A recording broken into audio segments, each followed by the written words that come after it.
Hi, this is Doug Darrell. I'm from Landenberg, Pennsylvania in the US, and I'm going to go through a practical example of parallel processing using my DAW Reaper for Berklee's Introduction to Music Production Lesson number 3. First, a brief review.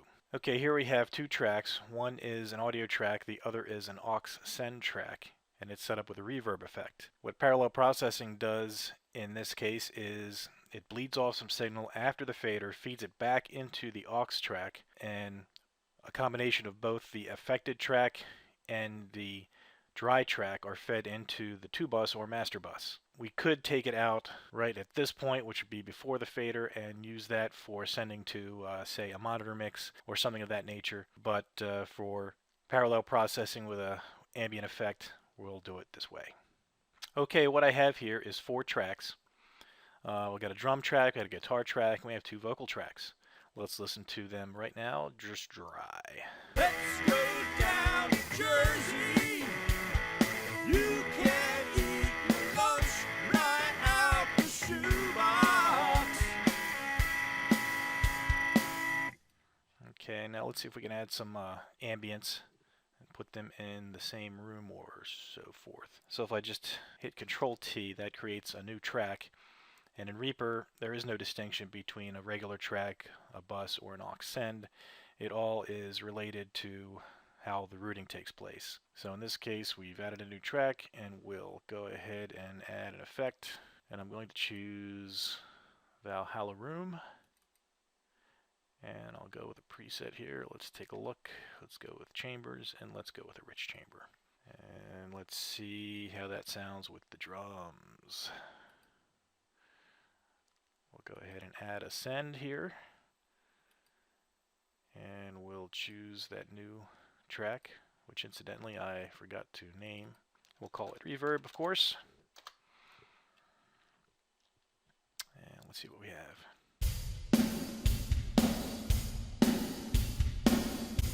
That's actually a little heavy on the reverb. So what we do is we cut back the level of the send, and if I just, there's a very small dial here, and I can hold it down and drag the mouse and adjust it at that point. So let's dial that back a little bit.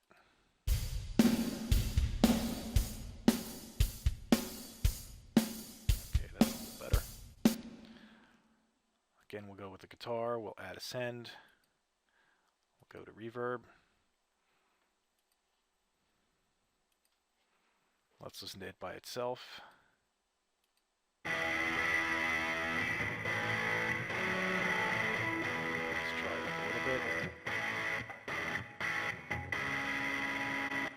Okay, we'll go to the vocals now.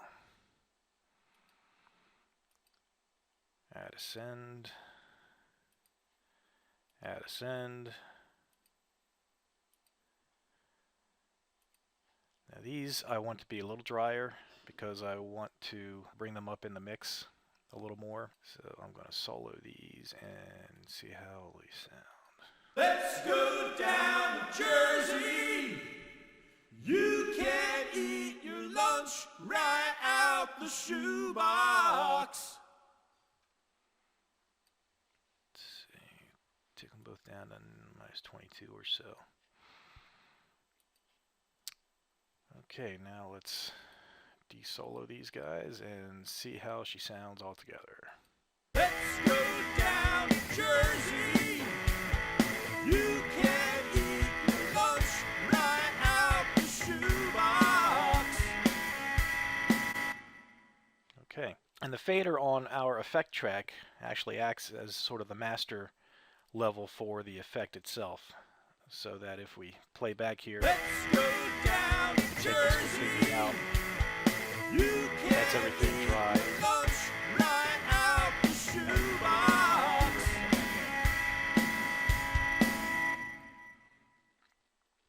Okay, so that's how parallel processing works. As you can see, you can use parallel processing to both put everything in sort of the same space rather than sounding like a bunch of separate tracks, and also vary the spatial relation between all the tracks. Thanks a lot for listening, and I'll see you online.